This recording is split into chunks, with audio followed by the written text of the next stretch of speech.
Here's what to check if your AC is not cooling. And we're gonna go here to the panel in the back.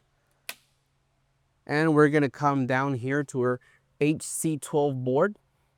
We're gonna have 4 fuses I need you to check. One, it's going to be the fans at the cooling at the bottom of the van, and the 3 fans. Now, all you're going to do, pull them out, or you can just check them here in their ports.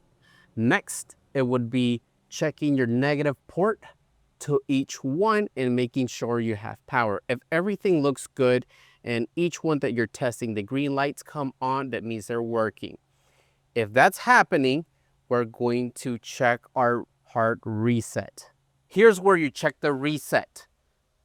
At the back of the van, right behind the driver's seat at the bottom, you're gonna have a breaker just like this. Now, what you're going to do is press this button.